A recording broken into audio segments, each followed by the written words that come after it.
Hello అండి. ఎలా ఉన్నారు అందరూ? శ్రీరామనవమి అందరూ చేసుకున్నారా? నేను కూడా బాగానే చేసుకున్నా. కాకపోతే ఈ ఎండ కదా! ఎండ, ఈ చెమటలు, ఈ గాలి లేకపోవటం చాలా కష్టం. అసలు ఎలా ఉన్నామో గానీ ఫంక్షన్ హాల్‌లో చేశారనమాట మాకు. ఇక్కడ మా పూరి వాళ్ళ స్కూల్ ప్రిన్సిపల్ మేడం గారు, ఆ సార్ ఇద్దరు కలిసి చేశారనమాట కళ్యాణం. దానికోసమని మమ్మల్ని కూడా ఇన్వైట్ చేశారు.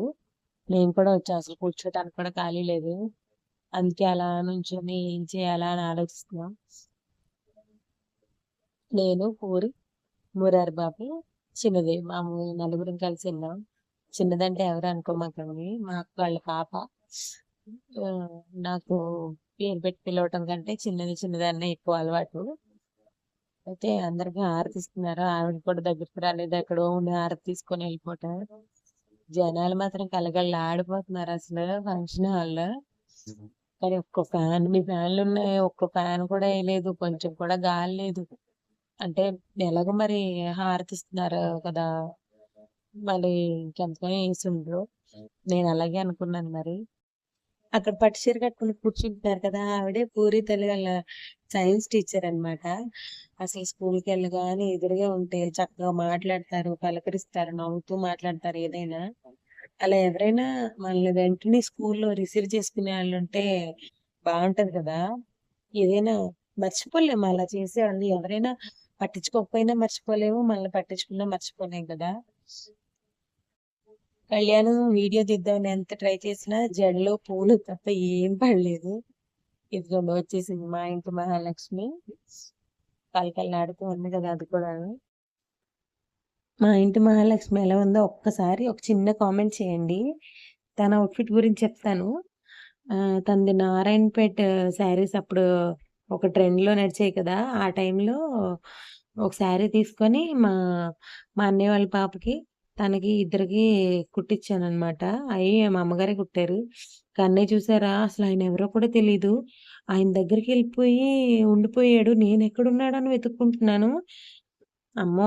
అసలు వాడు అమ్మాయిలు ఎవరైనా పిలిస్తే అస్సలు వెళ్ళడు. వాళ్ళు లాక్కున్నా ఏం చేసినా గుక్కలు పెట్టేస్తాడు గానీ అసలు వెళ్ళనే వెళ్ళడు.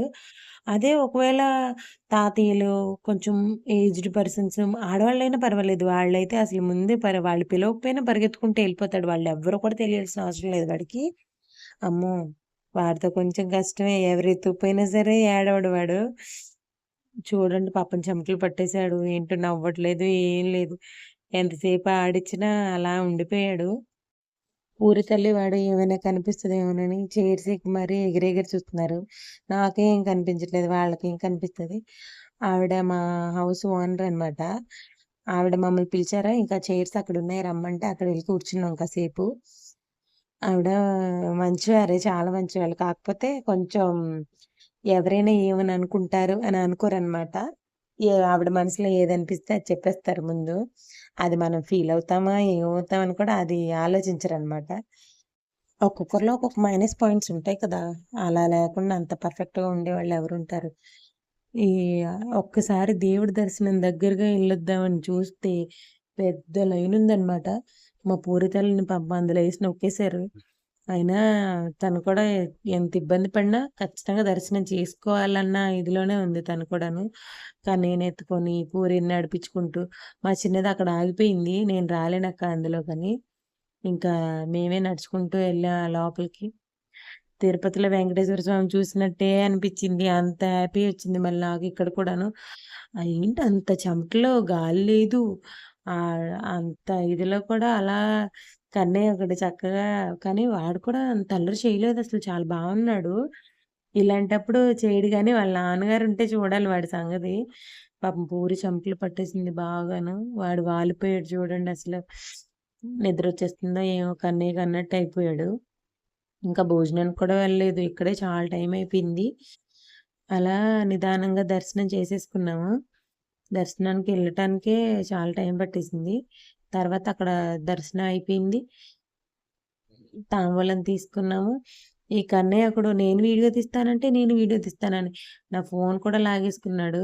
ఇంకా ఆడియో ఇంక అదంతా చాలా గోల గోలగా ఉందని వాడిది ఉంచలేదనమాట. అది కూడా డిలీట్ చేసేసాను ఆడియో. లేకపోతే ఉంచేదాన్ని. వాడు మాటలు వింటే భలే ఉంటాయి అసలు. మర్చిపోలేను వాడి మాటలు ఒక్కొక్క మాట ఆడతాడు. చిన్న చిన్నగా ఆడతాడు. ఇంకా సెకండ్ ఇయర్ రన్నింగ్ అవుతుంది కదా! చిన్న చిన్న మాటలు ఆడుతూ ఉంటాడు. అయి భలే ఉంటాయి వినటానికి. ఏదైనా ఒక్క వర్డే చెప్తాడు. రెండో వర్డ్ మనం పెట్టుకోవాలనమాట పక్కన. జస్ట్ ఏదైనా ఒక్క లెటరే. ఆ లెటర్ తర్వాత ఏంటనేది మనకు తెలియదు. వాడికి తెలిసినా మనకర్థం కాదు. ఏంటో చెప్తాడు. ఎన్ని మాటలు చెప్తాడో వినాలి గాని అలా. మా హౌస్ ఓనర్ ముందే ఎళ్ళిపోయారనమాట అక్కడ దర్శనానికి. మేము వెళ్ళడానికి ఎవరైనా ఏదో సినిమాలో డైలాగ్ చెప్పినట్టు, నా అంతటా నేను ఎవరిని తోసుకుంటూ వెళ్ళటం అలా ఎప్పుడు చేయలేను అసలు నేను. ఎవరైనా వాళ్ళంతట వాళ్ళు అమ్మ వెళ్ళిపో నువ్వు అని దారిచ్చేస్తే వెళ్ళిపోతాను గానీ, నేను మాత్రం డేర్ చేసి, దూరి, తోసుకుంటూ వెళ్ళటం అసలు జరగని పనది. ఏదో తిప్పలు పడి దర్శనం చేసేసుకున్నాం.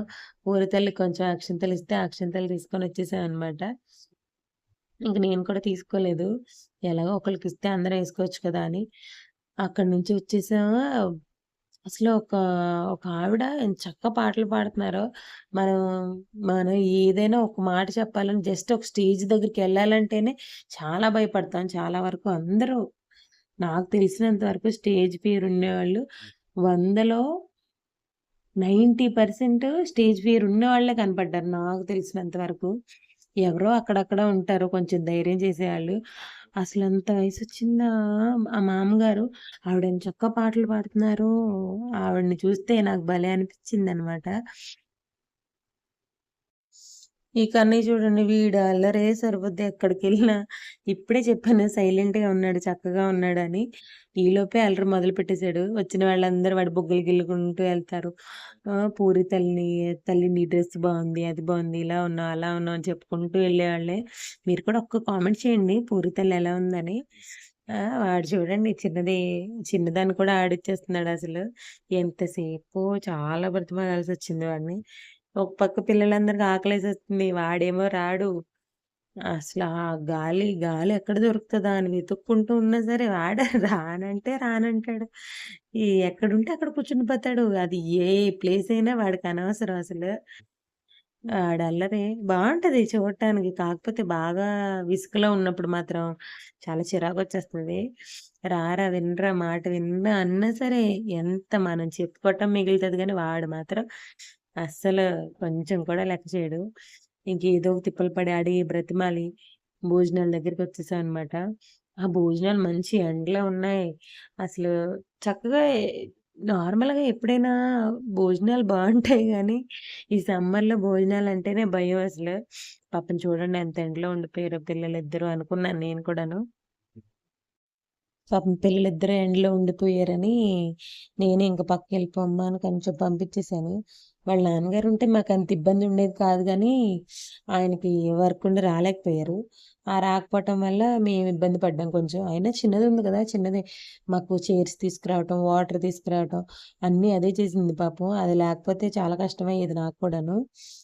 ఇంకా భోజనాలు ఇద్దరికి పూరికి చిన్నదానికి ఇద్దరికి ప్లేట్‌ల్లో పట్టిచ్చేసి, వాళ్ళకిచ్చేసి, తర్వాత నేను తీసుకొని ఇంక తినటం మొదలుపెట్టాం. అసలు ఏంటి గాలి లేదు. ఏం భోంచేస్తాం అసలంత వేడిలో. పాపం పూరి మేకప్ అంతా పోయింది.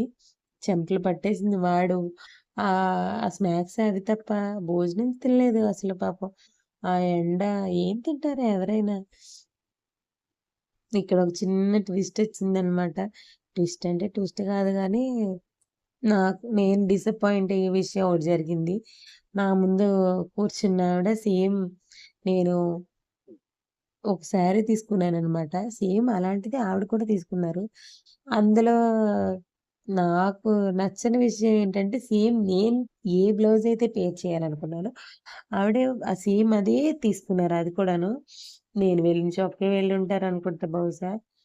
కాకపోతే ఎందుకో ఒకళ్ళు కట్టేసుకున్న తర్వాత మళ్ళీ సేమ్ అలాంటిదే అంటే కట్టుకోవాలనిపించదు. మీలో ఎవరైనా ఇలాంటి వాళ్ళు ఉన్నారా? కామెంట్ చేయండి. నేనైతే అలాగే అనుకుంటాను. నాది కొంచెం డిఫరెంట్‌గా ఉండాలని ఫీల్ అవుతాననమాట. అలాంటిది ఎవరి దగ్గరైనా చూస్తే ఇంకా, ఇంకా అది వదిలేస్తానంతే. దాని ఇంక నచ్చదు నాకది. ఎంత ఇష్టపడి తీసుకున్నానో అక్కడ ఒక్కసారి చూసేసరికి మైండ్ బ్లాక్ అయిపోయిందనమాట. ఇంకా భోంచేసేసా. ఏదో పూరి చూడండి పాపం దాని బొట్టు చెరిగిపోయి కన్నయ్య కూడా అసలు అందరూ వాడిని డీజే టిల్లు అంటున్నారు. అలాగే భోంచేసేసాం. అయిపోయిన తర్వాత ఇంక సర్దుకున్నామనమాట ఇంటికి. ఆ ఎండలో మరి ఇంత శ్రీరామనవమి అయినా మెయిన్ ఉండాల్సింది అదే కదా! పానకం. అది తీసుకొని బయలుదేరామనమాట ఇంటికి ఆ ఎండలో. ఒకళ్ళ తర్వాత ఒకళ్ళు ఆ పానకం కోసం కొట్టుకున్నారు. కొట్టుకొని ఇంటికెళ్ళేసరికి అరగంట పట్టింది. ఆ ఎండ చూడండి మీద కూడా పంపేసుకున్నాడు కన్నయ్య. అల్లరంటే అసలు వాడు. ఏదనుకుంటే అది అయిపోవాల్సిందే. లేకపోతే ఇంకా ఇంక చూస్తున్నారుగా ఇంకేం చేస్తాం అదే పని. వాడు కొంచెం ఇచ్చిన తర్వాత తీసుకొని వెళ్ళిపోయానన్నమాట ఇంటికి. చాలా ఆ ఎండలో నడవలేక, వెళ్ళలేక ఉంటే రారా నాన్న అంటే వాడు రాడు. ఆ! పూరి తల్లేమో ముందెళ్ళిపోయింది. పాపం చూడండి అది కూడా ఇబ్బంది పడుతుంది ఆ బట్టల్లో. అది కాటన్ డ్రెస్ కాబట్టి ఇంక అప్పటి వరకు ఉందది. అలా నిదానంగా సర్దుకున్నానన్నమాట ఇంటికి. నేను చీర కట్టుకున్నాను.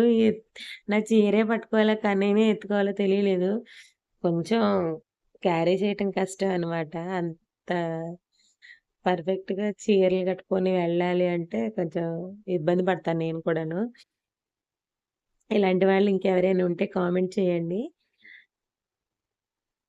నిదానంగా నడుచుకుంటూ వెళ్ళిపోయా. అది కూడా ఆ ఎండలో నడవటం అంటే అమ్మో! ఈ సమ్మర్‌లో ఇంకెక్కడికి వెళ్ళకూడదనిపించింది నాకైతే అసలు. ఏదో తిప్పలు పడ్డాం గానీ, ఇంకైతే ఎక్కడికి వెళ్ళే ఆలోచన కూడా లేదు. అది కూడా అంటే ఆఫ్టర్‌నూన్ టైమ్‌లో ఎక్కడికి వెళ్ళే ఆలోచనే లేదు. పూరితల డ్రెస్ అసలు నాకు భలే నచ్చింది. అప్పుడు తన కోసం అని ఫిల్ట్ ఏపిచ్చామనమాట. ఆపిచ్చిన తర్వాత ఇప్పటికి పొడుగైపోయింది అసలు. 1 ఇయర్‌లో అది పొడుగైపోయింది. ఆహ్, ఏంటో పిల్లలు ఊరికే పెరిగిపోతున్నారు. అప్పటి వరకు ఎండగా అనిపించింది. ఒక్కసారి చెట్టు కిందకొచ్చేసరికి ఎంత చల్లగా ఉందంటే, అసలక్కడి నుంచి ఇంటికి వెళ్ళాలనిపించలేదు. అంత ఎండలో కూడాను. అందుకే చెట్లు కొట్టకండబ్బా! ఎందుకు చెట్లు కొట్టేస్తారు? ఈ సమ్మర్‌లో తెలుస్తది చెట్ల విలువ. ఆ చెట్టు కింద చాలా సేపు ఉండిపోయాం మేము అలాగే. పూరి తల్లి అలిగిందనమాట. తను వీడియో తీయనివ్వలేదని. సరే నువ్వే తీసుకో అమ్మా అంటే, ఇంకేంటి కన్నయ్య అక్కడక్కడే ఊరికే తిరిగేస్తున్నాడు. వాడు తిరగటం ఏమో గాని, అలాగే ఊరికే ఫోటోస్ తీద్దాం అనుకున్నాను. ఏది అవ్వలేదు. ఈలోపు అక్కడ వాడికన్నీ పానకం పెట్టేసాడని దానికోసం వెళ్తూ ఏం జరిగిందో మీరే చూడండి. చూడండి వాడు. అయ్యో! పడిపోయాడు. పాపం కన్నయ్య పడిపోయాడు. అసలు కొంచెం కూడా ఏడవడు. ఏంటో మరి. వాడికి ఏదైనా కావాలి అనుకున్నది ఇవ్వకపోతే తప్ప, ఏ దెబ్బ తగిలినా ఏడవడు, ఏమైనా ఏడవడు. చూడండి ఎలా పరిగెట్టేస్తున్నాడు చిట్టి బుడంకాయలాగా. కన్నయ్య ఎళ్ళారితో మళ్ళీ కలుద్దాం. Bye bye.